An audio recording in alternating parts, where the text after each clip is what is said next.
Bəlkə də bunu bilmirsən, amma aprel ayı marketinq dünyasında əməlli başlı fırtına keçdi. Bizim marketinq radarımıza düşən, mütləq bilməli olduğunuz ən səs-küylü marketinq hadisələrini sizin üçün seçdik.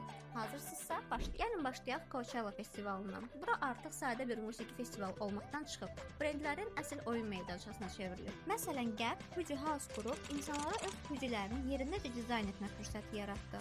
Barbie'nin səhranın ortasında hazırladığı tamamilə çəhrayı olan bu dünyadan şəkil paylaşmamaq qeyri-mümkün idi. Hailey və Justin Bieber isə öz brendləri ilə influencer marketinqin yeni formulasını yazdılar. Aprel ayı həm də brendlərin duyğularla oynadığı nostalgiya marketinqi ilə yadda qaldı. Elə Coachella'da buna gözəl nümunə. Justin Bieber'ın karyerasının başladığı o ilk YouTube videolarını ithal edən canlı yayın formatı insanları 15 il əvvələ apardı. Fashion tərəfdə isə sanki The Devil Wears Prada filminin birbaşa çəkiliş meydançasındaydı. Michael Jackson'ın yeni filminin təsiri ilə keçmişə qayıdış hissi pik həddə çatdı və bütün bunların nəticəsində nostalgiya marketinqi ilə brendlər külli miqdarda pul qazandı. Artemis 2-dən yəqin ki artıq hamının xəbəri var. Eləcə də kosmosda olan Nutella və iPhone-dandır. Artemis 2 missiyası zamanı kosmosda havada süzülən Nutella bankasını astronavt random bir şəkildə öz iPhone ilə çəkdi.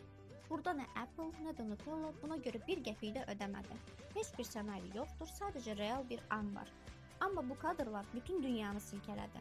Bu da sübut edir ki, ən güclü reklam pulla ala bilmədiyim o təsadüfi anlardadır. Brendlər üçün 1 aprel əsl test zonasıdır. Yahoo'nun telefon asılılığına qarşı çıxardığı scroll etməyi dayandıran üzük TikTokda qısa zamanda satılıb qurtardı. Dyson'ın ev heyvanları üçün feni isə o qədər real və yüksək segmentli görünürdü ki, hamı hardan alaq deyə soruşmağa başladı. Strategiya sədədir. İdeya tutsa, real məhsula çevirirlər. Əgər tutmasa, sadəcə zarafat edib keçirlər.